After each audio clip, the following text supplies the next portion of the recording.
자리에 오신 여러분들 주님의 이름으로 환영하고 축복합니다. 네, 이 시간 우리 옆 사람분들과 앞뒤 사람과 인사하겠습니다. 반갑게 인사하겠습니다. 참 잘 오셨습니다. 환영합니다. 주님의 이름으로 사랑합니다. 축복합니다. 정말 사랑하고 축복합니다. 우리 이 시간 찬양으로 주 앞에 나아갈 텐데요. 우리를 언제나 눈동자처럼 지켜 보호하시는 주님, 우리가 여태까지 살아오면서 우리를 단 한순간도 떠나지지 않은 그 주님을 우리 한 목소리로 찬양하길 소원합니다.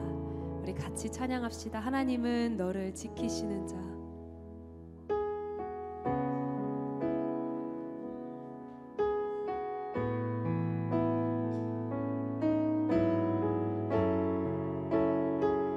우리 서로를 축복하며 찬양합시다. 하나님은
너를 해치 못하리.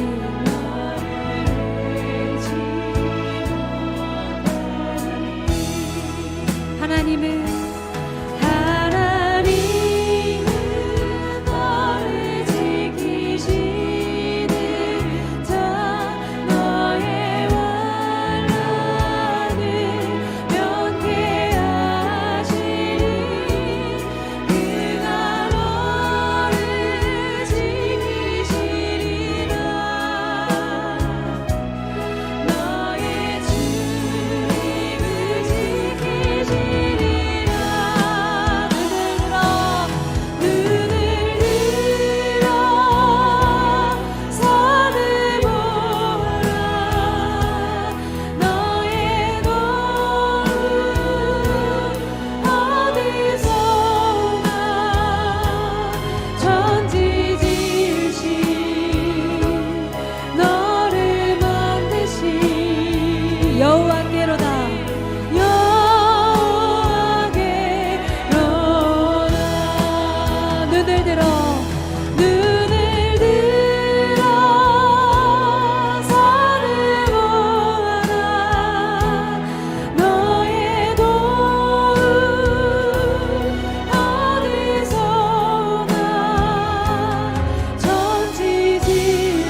우리를 늘 지키시는 주님 찬양합니다.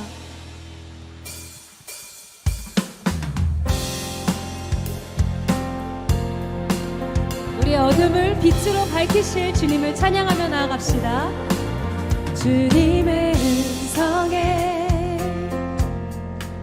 세상의 만물이 눈을 뜨네. 새 숨을 내쉬며 온전히 새로워지네. 생명의 온기가 온몸에 가득히 스며드네. 숨쉬는 모든 것 빛 대신 주께 나가네. 그 앞에 나와 어둠을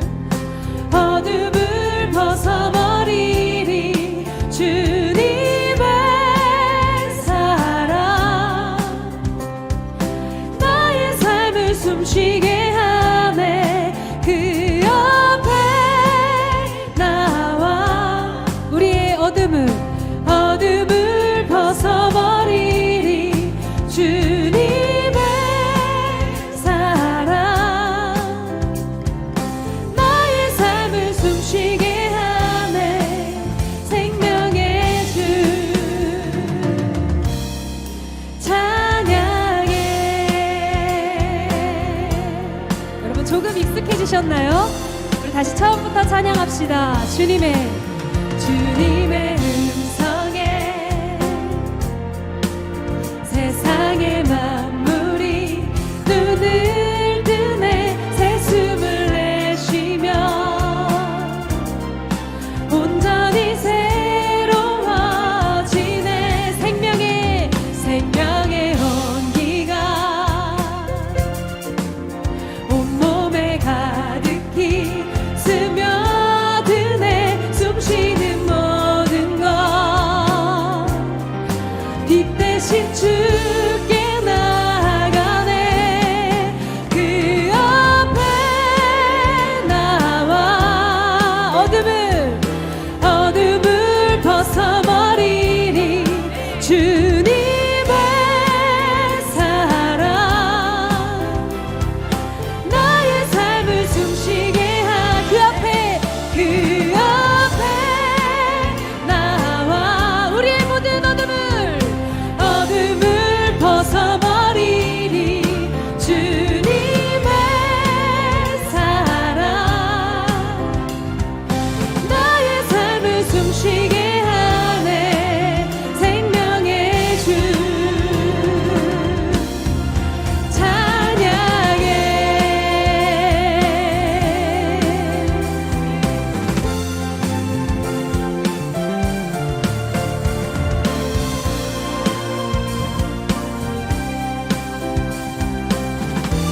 우리 다시 고백할까요?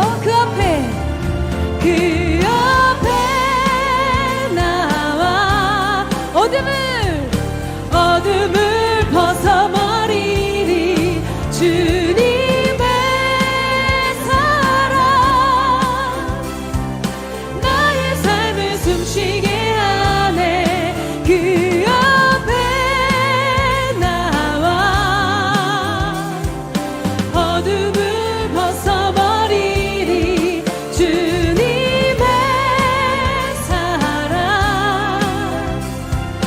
나의 삶을 숨쉬게 하네. 생명의 주 찬양해. 변찮는 주님의 사랑과 거룩한 보혈의 공로를 우리 다 찬양합시다. 우리 다 찬양을 합시다. 주님을 만나볼 때까지 변찮는 주님의 사랑과 거룩한 보혈의 공로를 우리 다 찬양을 합시다. 주님을 만나볼 때까지 예수는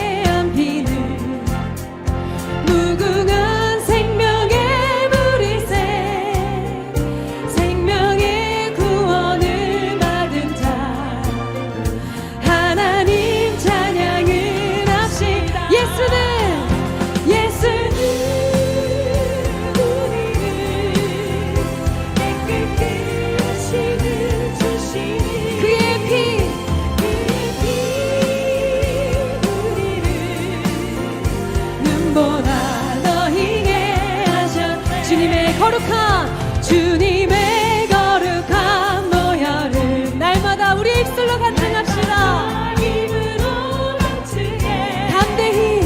담대히 싸우며 나가세. 전국에 들어갈 때까지 예수는 우리를 깨끗게 하시는 주시니 그의 피 우리를 눈보다 너희게 하셨네. 십자가 단단히 붙잡고 날마다 이기며 나가세. 머리에 면류관 쓰고서 주 앞에 찬양할 때까지 예수는 우리를 깨끗게 하시는 주시니 그의 피 우리를 눈보다 너희게 하셨네. 예수는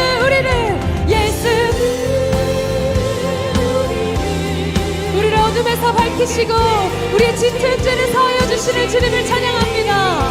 그의 피 우리를 눈보다 너희게 하셨네. 할렐루야. 우리 주께 영광의 박수 올려드립시다.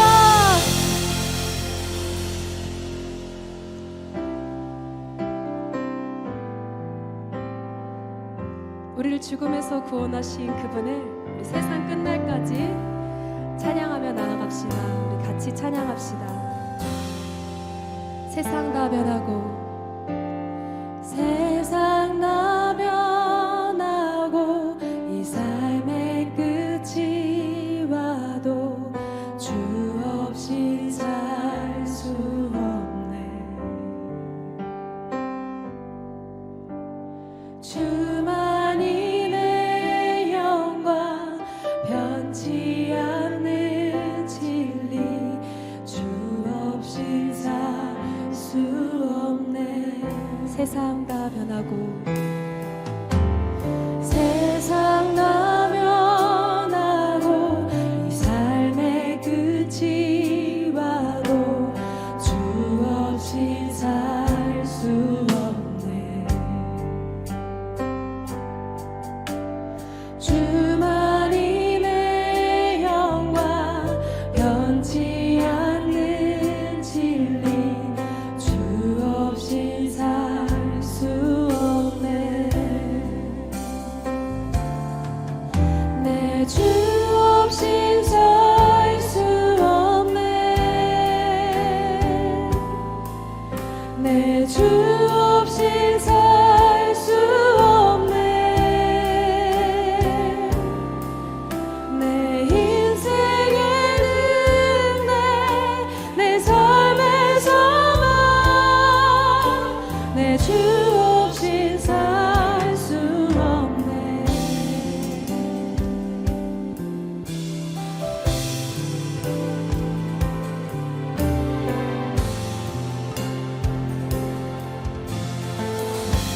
좋으신 아버지, 좋으신 아버지, 진실하신 친구, 주 없이 살 수 없네. 내 소망 내 위로, 내 소망 내 위로, 내 영광 내 기쁨, 주 없이 살 수 없네. 다시 고백합니다. 좋으신 아버지, 좋으신 아버지, 진실하신 친구, 주 없이 살 수 없네. 내 소망 내 위로, 내 영광 내 기쁨, 주 없이 살 수 없네. 내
고백해 봅시다.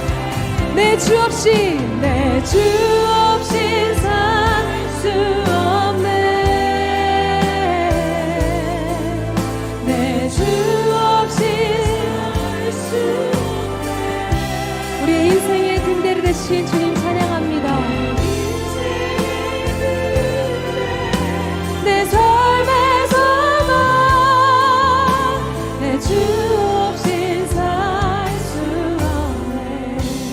내 인생의 등대 내 삶에서만 내 주 없이 살 수 없네. 그렇습니다. 우리의 인생의 등대 되시고 우리의 삶의 이유와 목적 되시고 유일한 소망 되신 주님을 찬양합니다. 이 시간 주님을 높여 찬양하며 주 앞에 경배하며 우리 예배로 나아갈 때 주의 이름 한 번 크게 부르짖고 예배로 나아가겠습니다. 주여. 주님이 찬양의 고백과 같이 우리의 입술에서 주 없이 살 수 없다고, 주님이 없으면 우리의 삶에 의미가 없다고 진정으로 고백하는 주의 백성들 되게 하여 주시옵소서.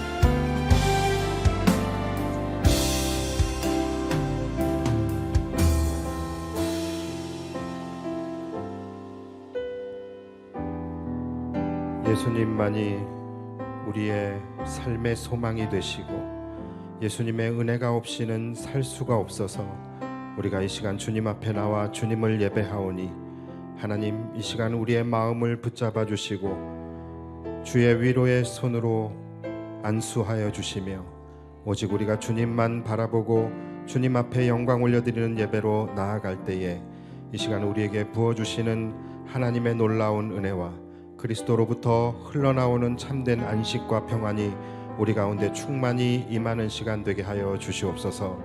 이 시간 우리가 하나님을 예배할 때에 우리 안에 있는 모든 악함과 또한 약함과 또한 절망과 두려움이 예수님의 이름으로 끊어지게 하여 주시고 예수님을 깊이 알아가고 우리가 주님과의 친밀한 교제를 통하여 하나님으로부터 부어주시는 놀라운 은혜를 충만히 누리는 복된 예배 되게 하여 주시옵소서. 이 시간 주님을 더 알기를 원합니다.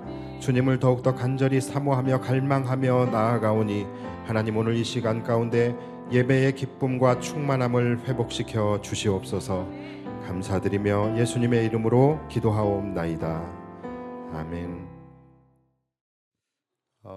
원래 오늘 이 삭개오의 본문은 금요일에 나누었어야 하는 말씀이었는데 우리가 금요일에 아주 귀한 은혜의 간증 순서를 갖게 되면서 오늘 이제 이 삭개오의 말씀을 여러분들과 함께 좀 나누어 보려고 합니다. 여러분들은 교회를 왜 다니십니까? 그리고 여러분들은 예수님을 왜 믿으십니까? 아마도 많은 성도님들이 예수님을 믿는 이유는 두 가지일 것 같아요. 첫 번째는 구원받기 위해서, 그리고 두 번째는 은혜 받기 위해서. 아마 이 두 가지 이유일 것 같습니다. 자, 그렇다면 하나씩 한번 볼까요? 여러분, 구원은 무엇으로 받을 수 있습니까? 예, 뭔가 대답을 하신 것 같긴 해요. 자, 구원은 무엇으로 받아요? 믿음으로 받는 것입니다. 그렇죠? 자, 그러면 여러분, 은혜는 무엇으로 받습니까? 은혜는 어떻게 받아요? 제가 요즘에 계속해서 바로 이 부분을 말씀을 드렸었거든요. 자, 은혜는 무엇으로 받습니까? 자신의 믿음만큼 은혜를 받는 거예요. 그러니까 은혜는 항상 본인의 믿음의 분량만큼 담기게 되는 것입니다. 그러니까 결국은 구원도 믿음으로 받는 것이고 은혜도 자신의 믿음만큼 받는 거예요. 그러니까 여러분, 믿음이라는 것이 얼마나 중요한 것입니까? 그래서 오직 믿음이라고 하는 거예요. 자, 그렇다면 이 믿음이라는 것이 이렇게 중요한 것인데 믿음이라는 것은 그러면 어떻게 생깁니까? 여러분, 믿음은 어떻게 생겨요? 많은 분들이 교회 열심히 다니면 믿음이 생깁니다. 또는 기도 열심히 하면 믿음이 생깁니다 라고 생각을 하는데 여러분, 그렇지 않습니다. 예배와 기도는 믿음의 반응이라고 생각을 해요. 예배를 드리기 때문에 믿음이 생기는 것이 아니라 믿음이 있기 때문에 믿음이 있는 자들이 예배를 드리는 것입니다. 기도를 하기 때문에 믿음이 생기는 것이 아니라 믿음이 있기 때문에 기도도 할 수 있는 거예요. 그래서 예배나 기도는 믿음의 반응인 것이지 믿음의 조건이 아닙니다. 자, 그렇다면 이 믿음이라는 것은 어떻게 생길까요? 자, 제가 답을 말씀드리면 믿음은 하나님의 말씀으로 생기는 것입니다. 성경에 명백하게 나와 있죠. 믿음은 들음에서 나는 것이고 들음은 하나님의 말씀으로 말미암는다라고 말씀하고 있어요. 그래서 믿음은 하나님의 말씀으로부터 얻게 되는 것입니다. 자, 그렇다면 또 하나님의 말씀은 뭡니까? 자, 성경 하나님의 말씀이 뭡니까? 바로 하나님께서 그분이 누구신지 그리고 그분이 어떤 분이신지 하나님을 알 수 있도록 스스로 계시해 주신 것이 바로 하나님의 말씀이에요. 그래서 하나님의 말씀은 하나님을 아는 것입니다. 그래서 결론은 우리는 하나님을 아는 만큼 믿음이 생기는 것이고 또 믿음이 생기는 만큼 우리는 구원을 받고 은혜에 이르게 되는 것입니다. 자, 즉 하나님을 아는 것이 가장 중요한 거예요. 하나님을 아는 것이 바로 구원이고 힘이고 능력이고 축복이 되는 것입니다.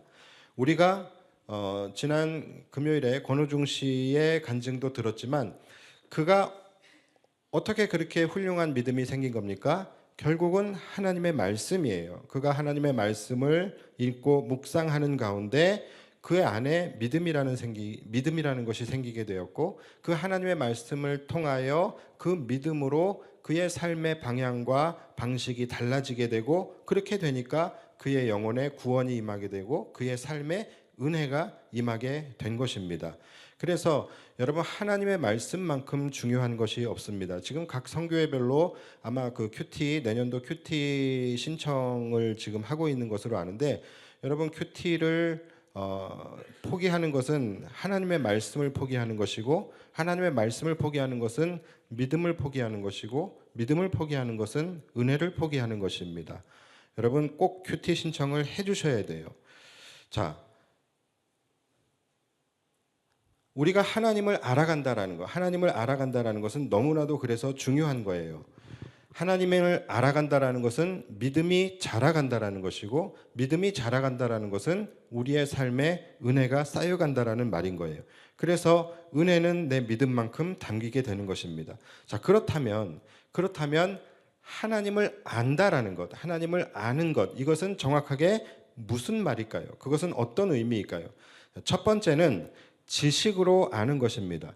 하나님이 어떤 분이신지에 대하여 우리가 지식으로 아는 거예요. 자, 여기서 지식적으로 안다라는 것은 말 그대로 우리가 하나님의 말씀에 대한 스토리를 또는 내용을 우리가 파악하고 아는 것, 여러분 그것이 아닙니다. 그것을 넘어서 우리가 하나님의 말씀에 나오는 그 내용을 통하여 결국은 우리가 무엇을 아는 것이냐면 바로 하나님의 속성을 알게 되는 것이죠.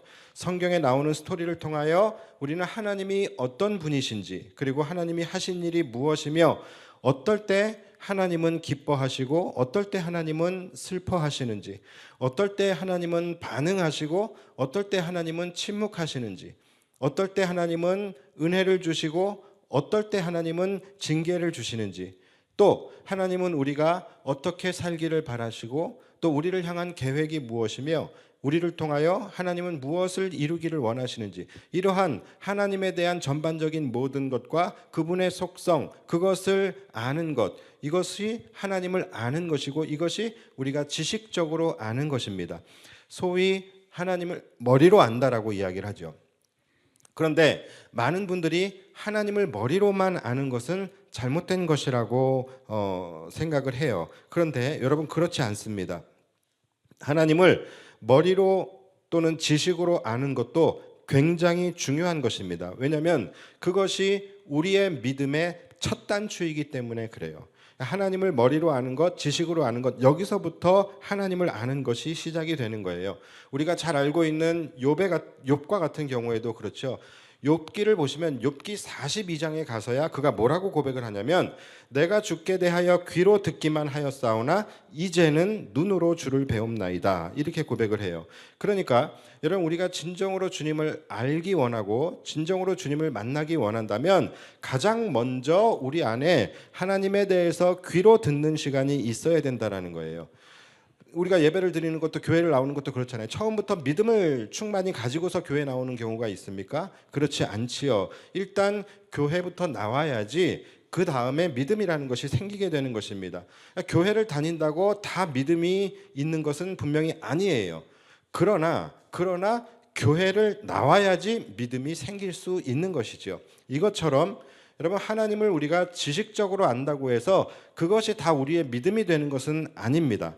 그러나 하나님을 아는 것이 내 믿음이 되기 위해서는 먼저 하나님에 대하여 머리로 지식적으로 아는 것이 굉장히 중요한 것입니다. 자, 그리고 하나님을 아는 것에 대한 두 번째 의미가 있어요. 그 두 번째 의미는 바로 행위로 아는 것입니다. 하나님을 행위로 알아가는 거예요. 내가 머리로 지식으로 알게 된 하나님을 실제 삶에서 행위로 순종함으로 내가 살아내는 것입니다. 실제적 행위로 살아냄을 통하여 내가 머리로 알고 있었던 그 하나님이 실제로 내 삶 속에서 어떻게 역사하시는지를 내가 경험하는 것입니다. 그래서 내가 머리로 알고 있는 그 하나님이 내 삶에서도 동일하게 역사하시는 나의 하나님이 되어짐을 내가 경험하게 되는 거예요. 그래서 우리가 지식적으로 그리고 관념 속에서 어찌 보면 추상적으로만 알고 있던 저 멀리 계신 하나님, 그 하나님을 나의 하나님으로 가까이 끌어당기는 것입니다. 이것이 실제적으로 하나님을 아는 것이고 행위적으로 하나님을 아는 것이다라고 할 수 있는 거예요. 그래서 이 두 가지가, 이 머리로 지식적으로 아는 것과 행위적으로 아는 것, 이 두 가지가 다 충족이 되었을 때에 그만큼 우리는 하나님을 알게 되는 것이죠. 그리고 그렇게 알게 되는 만큼 그것이 우리의 믿음이 되어지는 것이고 그 믿음이 우리의 능력이 되고 우리에게 은혜로 담겨지게 되는 것입니다. 그러니까 여러분, 머리로만 안다고 해서 다 아는 것이 아니에요. 사실 그래요. 우리 저 동사무소만 가도요, 동사무소 직원들만 해도 저에 대해서 다 알고 있습니다. 저에 대한 모든 정보를 가지고 있어요. 제가 어디서 태어났고, 제가 남자인지 여자인지, 그리고 제 가족 관계, 제가 지금 현재 어디서 살고 있는지 어떨 때 보면은 저보다도 더 잘 알아요. 그래서 나중에 서류를 보고서 아, 내가 여기서 태어났구나, 이거를 알게 되는 경우도 있어요. 그만큼 나에 대해서 잘 알고 있어요. 모든 정보를 가지고 있어요. 그러나 그렇다고 해서 그들이 나를 안다라고는 할 수 없는 것이죠. 그렇죠? 나를 안다라고 하기 위해서는 반드시 서로의 안에서의 관계가 있어야 돼요. 관계적 차원에서의 사귐이라는 그런 행위가 있어야 되는 것이죠. 자, 그것이 바로 행위로 아는 거예요. 그래서 우리가 하나님을 안다라는 것은 우리가 하나님에 대한 정보를 알고 그분에 대해서 지식적으로 머리로만 아는 것이 아니라 우리가 반드시 그분과의 관계 속에서 그분을 우리의 삶으로 살아내는 것, 여러분, 이것이 우리가 행위로 아는 것입니다.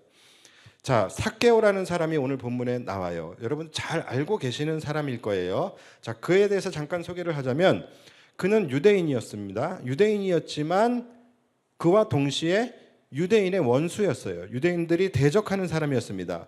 왜냐하면 그는 세리예요. 세리 중에서도 세리장입니다. 그러니까 오늘날로 하면 세무소장이에요. 자, 꽤 높은 사람이에요. 그런데 그가 로마의 이 권세를 등에 업고서 자신의 동족들에게 과도한, 아주 부당한 세금을 징수를 하고서 거기에 대해서 폭리를 취해서 먹는 그런 아주 흡혈귀 같은 존재가 바로 삭개오예요. 그러니까 이 사람은 동족을 팔아먹는 매국노와 같은 존재였습니다. 그래서 그는 같은 유대인이었지만 유대인들이 상종도 하지 않는, 사람 취급도 하지 않는 그런 자였어요.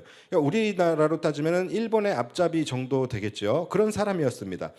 겉으로 볼 때 그는 엄청난 부자였어요. 부자일 수밖에 없겠죠. 그래서 그는 부가 있었습니다. 그리고 세리장이라고 하는 높은 직책이 있었어요. 그는 명예가 있었습니다. 그리고 로마의 권세를 위임받은 자예요. 그러니까 그에게는 당연히 권력도 있었어요. 소위 말하는 우리가 원하는 그 3종 세트, 부와 명예와 권력, 이 모든 것들이 다 있었던 자예요. 그러나 그는 모든 것이 다 있었지만 그의 삶은 전혀 행복하지가 않았어요. 그의 삶은 모든 것이 다 채워졌지만 늘 그의 마음은 외롭고 공허했습니다. 돈이 있으면 행복할 줄 알았는데, 돈이 있으면 풍요로울 줄 알았는데 그는 전혀 행복하지 않았고 전혀 그의 삶은 풍요롭지가 않았습니다. 명예가 있으면 내가 높아질 줄 알았는데 사람들은 나를 벌레보다 못하게 취급하고 벌레보다 더 낮게 여기며 살아갑니다. 권력이 있으면 뭔가 나를 중심으로 사람들이 모여들 줄 알았는데, 내가 권력을 가졌는데 사람들은 그 누구도 나를 따르는 사람이 없습니다. 그 어떤 사람도 나를 상종하려고 하지 않습니다. 그는 모든 것을 그의 삶에 채워 넣었지만 채울수록 그는 결핍을 느꼈고, 그가 무엇을 이루면 이룰수록 공허함을 느끼며 그의 모든 삶은 철저하게 고립된 삶을 살았어요. 자, 그러던 중 그는 예수님에 대한 소문을 듣게 됩니다. 그리고 그는 큰 충격에 빠지게 돼요.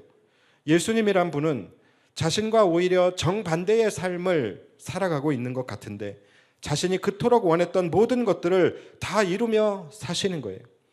예수님은 누구의 것을 토색하지도 않고 누구의 것을 빼앗지도 않고 오히려 항상 모든 것을 나누고 베풀며 사셨는데 누구보다도 풍성한 것 같고, 예수님은 높아지려고 하는 게 아니라 오히려 더 낮아지고 오히려 더 섬기는 삶을 사시는데 많은 사람들은 오히려 그를 높여주고 그를 유대인의 메시아로 칭송을 해요.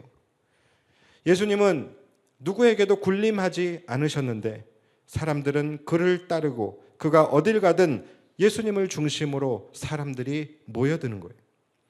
삭개오의 마음속에 예수님에 대한 궁금증이 생기게 됩니다. 그래서 그는 예수님에 관하여 더 알기를 원했고 예수님이 하신 모든 행적들에 대해서 그는 더 들어보기를 원했어요. 뭡니까? 이게 어떤 단계예요? 예수님을 머리로 지식으로 아는 단계예요. 그렇게 그가 예수님에 대하여 알면 알수록 또 들으면 들을수록 그의 마음속에는 예수님을 향한 동경과 그분을 보고 싶다, 그분을 닮고 싶다, 그분을 만나고 싶다라는 열망, 갈망, 그것이 그의 마음속에서 일어나게 됩니다. 그리고 여러분, 제가 계속 말씀드리지만 은혜는 어떤 자에게 주어지게 됩니까? 예수님을 알기를 원하는 자, 보기를 원하는 자, 예수님에 대한 갈망이 있는 자에게 은혜가 주어지게 되죠. 자, 오늘 본문을 보면은 예수님께서 이제 드디어 여리고에 등장을 하시게 됩니다. 자, 예수님께서 등장하시자 수많은 사람들이 예수님의 주변에 모여들었어요. 그러나 그 수많은 사람들 가운데 예수님의 시선은 한 사람을 주목하게 됩니다. 그 사람이 누굽니까? 바로 삭개오예요. 그리고 예수님은 삭개오를 향하여 삭개오야 내려오너라, 내가 오늘 너와 함께 하겠다라고 삭개오를 부르십니다. 삭개오는 말씀드렸다시피 천하의 죄인입니다. 그리고 유대인의 원수였어요. 그런데 너무나 희한하게도 유대인을 구원하시기 위해서 유대인의 메시아로 오신 예수님께서 천하의 죄인이고 유대인의 원수인 삭개오를 부르신 거예요. 여러분, 그 가운데 그 현장에는 많은 사람들이 있었어요. 그런데 그 중에는 삭개오보다도 훨씬 더 착하고 훨씬 더 선하고 훨씬 더 의롭고 훨씬 더 죄 안 짓고 사는 사람들이 훨씬 더 많이 있었을 거예요. 그런데 왜 예수님께서는 천하의 죄인인 삭개오를 부르신 것일까요? 여러분, 그 이유는 바로 삭개오 그의 안에 예수님을 향한 갈망이 있었기 때문에 그래요. 예수님을 알고자 하는, 예수님을 보고자 하는 그 갈망이 있었기 때문이라는 거예요. 오늘 본문 3절을 보시면 그가 예수께서 어떠한 사람인가 하여, 자, 뭡니까? 그가 예수님을 알고자 했다라는 거예요. 그리고 이어서 보고자 하되, 뭐예요? 그가 예수님을 간절히 보고자 했다라는 거예요.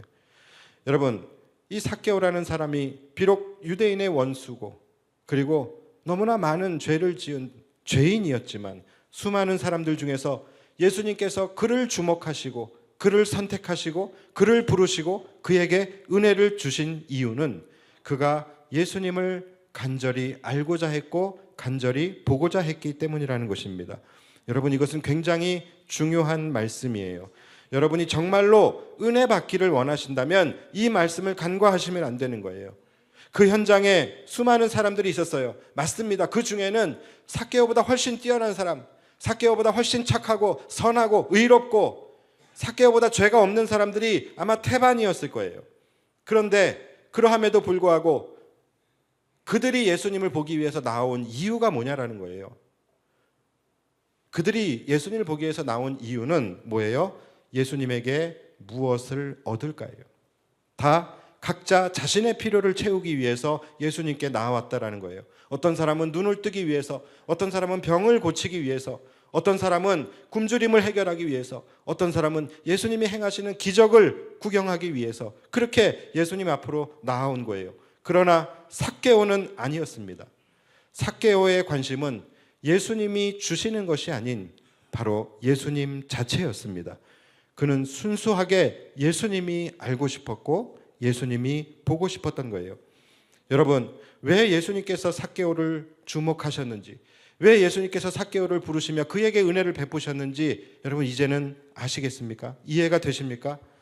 여러분들이 만약에 예수님이라고 한다면 그 많은 사람들 가운데 누구를 선택하시겠습니까? 여러분들 같으면 그래도 착한 사람, 그래도 선한 사람, 그래도 의로운 사람, 이런 사람들을 선택하시겠습니까? 아니면 죄인인 삭개오를 선택하시겠습니까? 여러분이 예수님이라면 여러분에게 그저 무언가 얻기를 바라며 무언가를 바라고 온 사람들을 선택하시겠습니까? 아니면 아무것도 원하는 것이 없이 오로지 여러분을 너무나 알고 싶어하고 여러분을 너무나 보고 싶어하는 사람을 선택하시겠습니까? 여러분, 우리는 이 이야기를 들으면서 마치 커다란 망치로 한 대 얻어맞은 것 같은 기분이 들어야 합니다. 여러분, 오늘 이 자리에 은혜 받기 위해서 예배 자리에 나오셨는데 여러분들은 어떤 마음으로 나오셨습니까? 여러분들은 누구의 마음으로 이 자리에 나오셨습니까? 여기에 많은 분들이 있지만 아마 각자 이 자리에 나오신 이유와 동기가 다 다를 수 있습니다. 어떤 분들은 병이 낫기 위해서, 어떤 분들은 내가 오늘 예배를 드리고 뭔가 내 삶이 좀 잘 풀려지기를 바라는 마음으로, 내가 오늘 예배를 드리고 내 사업이 좀 번창하기를, 형통하기를 바라는 마음에서, 내가 오늘 예배를 드리고 내 자녀들이 좀 잘 풀렸으면 좋겠다라는 그런 마음으로 나오신 분들이 있을 것이고, 또 어떤 분들은 삭개오와 같이 다른 것 때문이 아니라 내가 예수님을 만나기 위해서, 예수님을 알기 원해서, 예수님을 보기 위해서 이 자리에 나오신 분들도 계실 거예요. 과연 이 예배의 자리에 예수님께서 이곳에 임재하셔서 누구를 주목하시고 누구를 선택하시고 누구를 부르실까요? 아직도 내가 얼마나 선하게 살았느냐, 여러분 이것이 중요합니까? 아직도 나의 선함과 나의 착함과 나의 선한 행실과 나의 의로움이 예수님 앞에 설 때 가장 중요하다라고 생각하십니까? 그것으로 내가 은혜를 받을 수 있고 그것으로 내가 구원에 이를 수 있다라고 아직까지 그렇게 생각을 하고 계십니까? 여러분, 그렇지 않습니다. 그 모든 것들보다 100배, 1000배, 만배 중요한 것은 바로 우리 마음 가운데 그분 자체를 사모하는 마음입니다. 그분을 알고자 하고 그분을 보고자 하는 마음이에요. 우리가 금요일에 들었던 그 간증 마지막에 권호중 씨가 뭐라고 이야기를 합니까? 여러분, 착각하지 마십시오. 우리가 밖에서 열심히 선행을 베풀고 열심히 봉사하고 열심히 구제하고서는 내가 하나님의 기쁨이 되었다, 내가 이것 때문에 은혜 받고 내가 이것 때문에 구원 받는다라고 착각하지 말라고 말씀하시죠. 우리가 주님께서 정말로 기뻐하시는 것은 우리가 다른 것이 아니라 그분의 자녀로 그분 앞에서 그분과 친밀한 교제를 나누는 것, 여러분 그것이 주님이 가장 기뻐하시는 것이라고 이야기하지 않습니까? 봉사하고 구제하는 거 물론 중요하지요. 그리고 그것을 우리는 이웃사랑이라고 합니다. 이웃사랑 중요합니다. 그러나 여러분, 이웃사랑보다 먼저 이루어져야 할 것은 하나님 사랑입니다. 하나님 사랑, 이웃 사랑, 이것이 우리에게 주신 새 계명이에요. 그러나 여러분, 이 안에는 분명한 순서가 있습니다. 하나님을 사랑하고 이웃 사랑은 하나님 사랑에 대한 반응인 거예요. 우리가 하나님을 온 마음 다하여 사랑할 때에 그 하나님의 의가, 그 하나님의 사랑이 우리 안에 채워질 때에 그것으로 우리가 이웃 사랑을 향하여 나아가는 것입니다. 그러니까 여러분, 우리가 하나님 사랑, 이웃 사랑은 하나님 사랑이 먼저 그의 나라와 그의 의를 구하라. 우리가 먼저 하나님 나라의 자녀로서 그분의 사랑을 잊고 그분의 의가 우리 안에 채워질 때에 이웃 사랑이 가능하다라는 거예요. 하나님 사랑 없이 아무리 봉사하고 선행을 베풀고 구제한다 할지라도 결국 그것은 뭐가 됩니까? 결국은 나의 의가 되어버리게 되는 거예요. 여러분 기억하십시오. 먼저 하나님을 사랑하는 자들이 이웃을 사랑할 수 있게 되는 것입니다. 수많은 사람들이 그곳에 있었지만 결국 예수님의 마음을 움직이게 한 사람, 결국 예수님의 시선을 집중하게 한 사람은 가장 큰 죄인이었지만 그분을 간절히 기다리며 갈망하며 그분을 보기 위해서 자신의 모든 수치와 수모를 무릅쓰고 모든 사람들의 따가운 시선을 무릅쓰고 나무 위로 올라가서 간절히 예수님을 기다렸던 삭개오였다라는 것을 여러분 절대로 잊지 마시기 바랍니다. 여러분 은혜를 사모하십니까? 그렇다면 그 어떤 것도 주님을 향한 사모함보다 더 큰 은혜에 이르게 할 수 있는 것은 없습니다. 내가 삭개오만큼 죄인이어도 괜찮아요.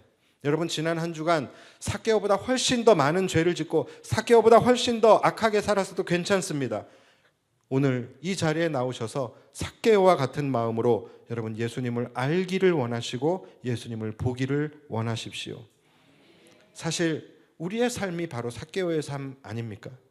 열심히 벌었지만 내 안에 충만함이 없고 만족함이 없고, 열심히 살았지만 내 안에 평안함이 없고, 열심히 쾌락을 즐겼지만 내 안에 참된 희락이 없고, 내가 열심히 채웠지만 내 안에 충만함이 없고, 열심히 살아왔지만 왠지 모를 이해되지 않는 그런 공허함이 내 안에 밀려올 때에, 그렇다면 여러분 이제는 지금까지 살아왔던 나의 삶의 방식, 지금까지 내가 붙잡고 쫓아왔던 나의 삶의 모든 가치들이 잘못되었음을 인정할 수 있어야 하는 거예요. 그리고 이제는 삭개오와 같이 오직 주님이 정말로 필요한 상황이 되어야 하는 것입니다. 이제는 주님이 주시는 것이 아닌 예수 그리스도 그분이 필요한 상황이 되어야 되는 거예요.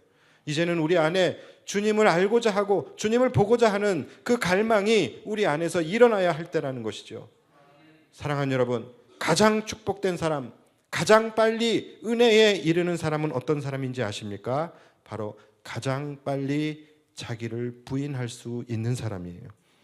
지금까지 살아왔던 나의 삶의 방식, 지금까지 쫓아왔던 나의 모든 가치들이 잘못되었음을, 틀렸음을 가장 빨리 인정하는 사람이 가장 빨리 은혜에 이르게 됩니다. 삭개오는요, 자신이 지금까지 살아왔던 그 모든 삶의 방식과 자신이 지금까지 쫓아왔던 인생의 가치들이 완전히 잘못되었음을 깨닫게 되었어요. 자신이 가장 소중하게 생명같이 여기며 붙들고 살아왔던 모든 인생의 가치들 안에는, 자기가 걸어왔던 그 모든 길 안에는 진정한 행복도 만족도 평안도 존재하지 않는다라는 것을 그는 깨닫게 됩니다. 그리고 그는 예수님이 살아오신 방식, 그리고 예수님이 우리에게 가르쳐 주신 그 삶 속에 진정한 행복과 만족과 평안이 있다라는 것을 깨닫게 돼요. 자, 뭡니까? 그는 오직 예수님만이 진리이심을 인정하게 되는 때가 온 거예요. 자, 그런데 여러분 여기까지는 제법 많은 성도들이 여기까지는 옵니다. 여기까지는 와요. 바로 어떤 단계입니까? 머리로 아는 예수예요. 머리로 아는 예수. 자, 그런데 이제 여기서 우리가 예수님을 알게 되는 두 번째 루틴으로 들어가야 돼요. 자, 그런데 여기에서 많은 성도들이 막히게 됩니다. 여기를 넘어가지 못하게 돼요. 바로 행위로 아는 예수예요. 이 두 번째 코스가 어려운 이유는 반드시 이 두 번째 코스에는 강력한 저항을 만나게 되기 때문이에요. 대부분의 성도들은 그 저항을 이겨내지 못하고 그냥 머리로 지식으로만 아는 예수로 끝나버리게 됩니다. 여러분들도 마찬가지예요. 우리가 다 머리로는 알고 있습니다. 지식적으로는 알고 있어요.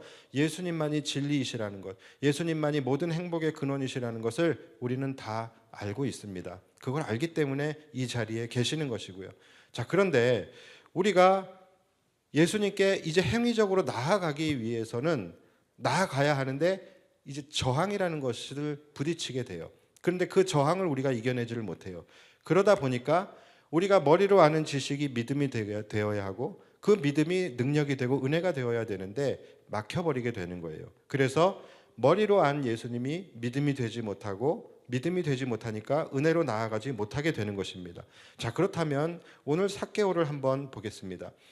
자, 이제 삭개오 역시 어디로 나아가야 합니까? 이제 두 번째 코스, 두 번째 루틴으로 이제 나아가야 되는 거예요. 자, 행위로 예수님을 아는 데까지 나아가야 됩니다. 자, 그렇다면 삭개오는 어떻게 행위로 예수께 나아가게 되었는가? 일단 첫 번째 저항을 그가 이제 만나게 됩니다. 자, 그게 뭐냐면 바로 그의 작은 키예요. 그는 예수님을 간절히 알고자 보고자 하는 그 사모함이 있었지만 키가 너무 작았기 때문에 키가 큰 무리들에 둘러싸여 예수님께 나아갈 수가 없었던 거예요. 여러분, 이것이 우리에게도 나타나는 첫 번째 저항입니다. 자, 여러분, 키가 큰 무리들이 다 어떤 사람들입니까? 다 예수님께 나왔지만 각자의 육신적 필요를 구하기 위해서 나온 사람들이에요. 여러분, 이것이 바로 우리의 첫 번째 저항이에요. 우리가 주님을 알고자 하면 알고자 할수록, 보고자 하면 보고자 할수록 육신적 상황들이 우리를 방해하고 가로막게 됩니다. 바로 우리가 끝까지 버리지 못하는, 우리가 생명같이 여기며 쫓아왔던 그 세상적 가치들, 이러한 것들이 우리의 저항이 되는 거예요.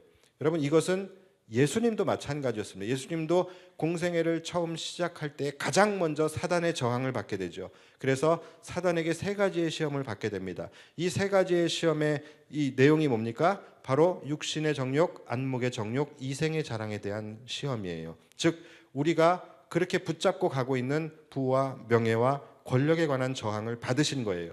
여러분, 이처럼 우리가 예수님을 보기 위해 나아가고자 할 때 이러한 세상적 상황들이 우리가 주님을 바라보고 주님께 나아가는 것을 방해하게 된다라는 거예요.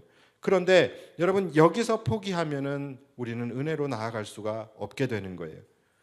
자, 여기서 삭개오가 이제 어떻게 합니까? 바로 그 저항의 장벽을 그는 뛰어넘게 됩니다. 어떻게 해요? 그가 나무 위로 올라가게 돼요. 자, 그래서 삭개오는 주변에 있던 돌 무화과 나무로 올라가게 됩니다. 자, 그리고 삭개오는 여기서 더 강력한 두 번째 저항을 맞이하게 돼요. 자, 두 번째 저항이 뭡니까? 바로 사람들의 시선이에요. 이 사람들의 시선이라는 것은 포괄적 의미에서의 이 시선이에요. 자, 여러분 아시다시피 그는 엄청난 부자예요. 그리고 그의 직책은 세리장입니다. 그가 세리장까지 올랐다라고 하는 것은 어느 정도 나이가 있다라는 것이고, 그는 세리장이기 때문에 어느 정도 그가 살면서 지켜야 할 체면과 품위가 있는 사람이에요. 자, 근데 그런 사람이 나무 위로 올라간다? 여러분, 이것은 결코 쉽지 않은 일입니다. 더군다나 이 팔레스타인 지방의 그 당시에 그 사람들이 입는 옷이 어떤 옷인지 여러분 그려지시죠? 통으로 짠 옷이에요. 그 옷을 입고 나무 위로 올라갈 수도 없을 뿐더러 굳이 올라가려고 하면은 굉장히 추해집니다. 그리고 그가 나무로 올라가는 순간 그의 모든 하체는 다 드러나게 되어져 있어요. 자, 엄청난 수치를 각오해야만 올라갈 수 있는 일이에요. 자, 여러분, 그것뿐이 아닙니다. 그가 지금 예수님을 보기 위해서 모든 이러한 수모와 수치를 그가 이겨내고 모든 사람들의 따가운 시선을 그가 감내하고 나무 위로 올라간다라는 것은요, 수많은 사람들 앞에서 그가 커밍아웃을 하는 것과 같은 거예요. 지금까지 그의 삶이 있었잖아요. 그러니까 지금까지 그가 살아왔던 삶의 스탠스, 지금까지 로마의 앞잡이로 로마의 편에서 살아왔던 그의 모든 삶의 방식과 기조, 이러한 모든 것들을 버리겠다라고 하는 커밍아웃과 같은 의미인 것입니다. 그러니까 여러분, 그가 지금 나무 위로 올라간다는 것은 결코 쉬운 일이 아니에요. 그 안에 수많은 의미가 담겨 있기 때문이에요. 자신이 지금까지 살아온 모든 삶이 나무에 올라감과 동시에 다 부인되는 것입니다. 다시 말해서 뭡니까? 이것이 자기 부인의 의미를 담고 있는 거예요. 아마도 그는 한 걸음 한 걸음씩 올라가면서 굉장히 괴로웠을 거예요. 굉장히 갈등했을 거예요. 나무 위로 올라가면서 지금까지 그가 생명같이 붙들고 지켜왔던 모든 것들, 명예도, 체면도, 권세도, 삶의 방식, 그가 붙잡았던 가치, 이 모든 것들을 하나씩 하나씩 버리기 시작을 한 것입니다. 여러분, 이것이 바로 예수님을 보고자 하고 예수님을 알고자 할 때 나타나게 되는 두 번째 루틴인 거예요. 머리로 알고 있는 예수를 행위로 알아가는 과정인 것입니다. 무엇을 통해서요? 자기 부인을 통해서예요. 지금까지 살아온 삶이 잘못되었음을 인정하며 그것을 하나씩 하나씩 되돌리는 것입니다. 여러분, 그렇게 될 때에 우리도 삭개오와 같이 예수님의 불러주심을 듣게 되는 거예요. 여러분의 이름을 부르시면서 누구야 내려오너라, 내가 오늘 너와 함께 할 것이다.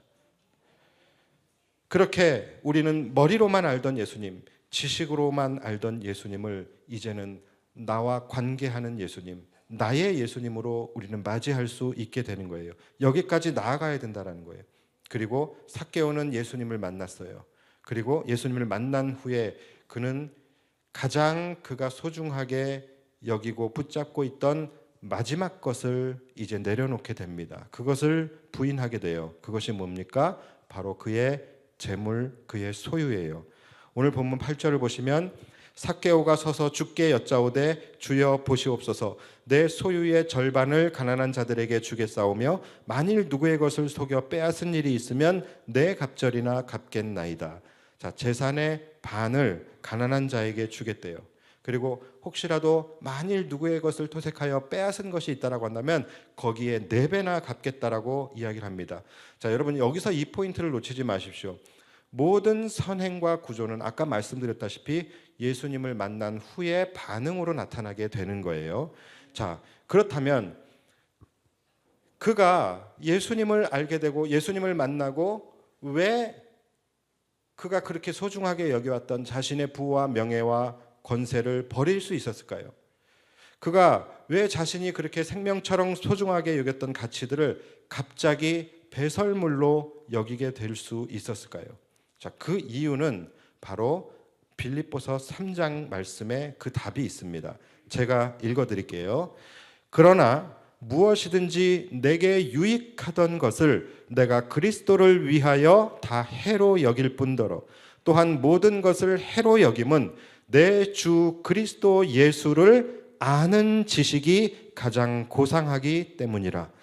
내가 그를 위하여 모든 것을 잃어버리고 배설물로 여김은 그리스도를 얻고 그 안에서 발견되려 함이니. 자, 여러분 아시겠습니까? 우리가 예수님을 진정으로 알게 될 때에 우리는 그동안에 우리가 살아오면서 우리는 이것이 진리다라고 생각했던 것, 우리에게 유익하다라고 생각하며 쫓아왔던 모든 것들을 이제는 어떻게 한다고요? 배설물로 여기며 그것을 부인하게 된다라는 거예요. 그리고 그 이유는 뭡니까? 내가 그리스도를 얻고 그 안에서 발견되려 함이라. 다시 말해서 내가 주님을 아는 지식이 너무나도 고상하고 주님을 아는 그 가치가 너무나도 커서 그 주님을 내가 얻기 위해서, 그리고 그분 안에 내가 거하기 위해서 내가 모든 것들을 배설물로 여길 수 있다라고 고백을 하는 거예요. 여러분, 이제 말씀을 정리하겠습니다. 이 말씀을 오늘 여러분들이 들으시면서 아마 마음속에 큰 부담을 느끼신 분들이 계실 수 있어요. 아, 내가 지금까지 살아온 삶을 부인해야 하는 것인가? 내가 지금까지 살아온 삶이 잘못된 것인가? 틀린 것인가? 이렇게 혼란스러우실 수 있어요. 그런데 저는 여러분들에게 오늘 여러분들이 지금까지 살아온 삶이 잘못되었음을 인정하시고 여러분의 삶을 부인하시라고 말하지는 않을 겁니다. 왜냐하면 말해도 여러분들은 안 들을 것이기 때문에, 말해도 여러분들 그렇게 하지 않을 것을 제가 너무나도 잘 알기 때문에. 그러나 제가 오늘 여러분들에게 간절히 부탁하고 싶은 것은 이겁니다. 혹시라도 살아가시다가 어느 순간 내가 내 스스로 내 삶을 부인해야 할 때가 온다면 그때에 여러분 그 기회를 절대로 놓치지 마시기 바랍니다. 바로 고난과 시련을 만났을 때예요. 내가 하나님 말고는 정말로 기댈 데가 없고, 내가 하나님 말고는 비빌 데가 없어질 때, 내 힘으로는 이제는 아무것도 할 수 없게 되었을 때, 정말로 하나님 외에는 아무것도 기대할 것이 없어지고 오직 하나님만 바라볼 수밖에 없을 때, 여러분 그때 우리는 지금까지 살아온 나의 삶을 부인할 수밖에 없게 되는 때가 되게 됩니다. 여러분 그때에 절대 그 기회를 놓치지 마십시오. 그것이 주님께서 우리를 부르시는 은혜의 초청입니다. 또는 내가 열심히 살아가고 있는데 내 안에 만족함이 없고, 내가 쾌락을 즐겨도 평안함이 없고, 아무리 세상의 것으로 채우고 또 채워도 내 안에 충만함이 없을 때, 내가 내 삶을 볼 때에 이렇다 할 문제가 없고 정말 아무 일 없이 다 평안한 것 같고, 내가 나를 돌아봐도 나는 참 그래도 괜찮은 사람으로 잘 살아가고 있다라고 생각을 하고 있음에도 불구하고 왠지 모르게 내 안에 외로움과 공허함이 밀려오게 될 때, 바로 오늘 삭개오와 같은 경우이죠. 그래서 내 삶이 뭔가가 잘못되었음을 깨닫게 될 때, 여러분 절대 그때 그 기회를 놓치지 마시기 바랍니다. 그때가 왔을 때, 그때가 바로 우리가 나무에라도 올라가서 예수님을 만나야 할 때인 거예요. 그때가 내 안에서 자기 부인이 이루어져야 할 때인 것입니다. 지금까지 내가 살아왔던 삶을 부인하고, 지금까지 내가 믿어왔던 신념을 부인하고, 지금까지 내가 쫓아왔던 가치들을 부인하게 되는 것이죠. 우리는 나를 부인하는 것을 굉장히 두려워합니다. 내가 내 삶을 부인할 때 내 삶이 거부당하는 것 같고, 내 삶이 무너지는 것 같고, 내 살아왔던 모든 인생이 다 부인되는 것 같아서 우리는 그것을 두려워합니다. 그런데 여러분 절대로 그렇지 않습니다. 우리가 내 삶을 부인하는 이유는 바로 그리스도를 얻기 위해서예요. 그리고 그분 안에서 진정한 내가 발견되기 위해서인 것입니다. 그래서 우리가 그리스도 앞에서 내 삶을 부인하며 나아갈 때에, 그때에 우리는 비로소 우리가 원하는 진정한 행복과 만족과 평안을 누릴 수 있게 될 것입니다. 누구든지 나를 따라오려거든 자기를 부인하고 자기 십자가를 지고 나를 따를 것이니라. 자, 이 말씀은 결코 우리에게 고난이나 십자가의 길을 강요하는 말씀이 아니에요. 이 말씀은 그 어떤 말씀보다도 우리를 행복의 길로 초청하시는 은혜의 말씀임을 믿으시기 바랍니다. 오늘 구원이 이 집에 이르렀으니 이 사람도 아브라함의 자손임이로다. 삭개오에게 부어졌던 이 놀라운 은혜가 오늘 저와 여러분들에게 임하게 되기를 간절히 축원합니다. 기도하겠습니다.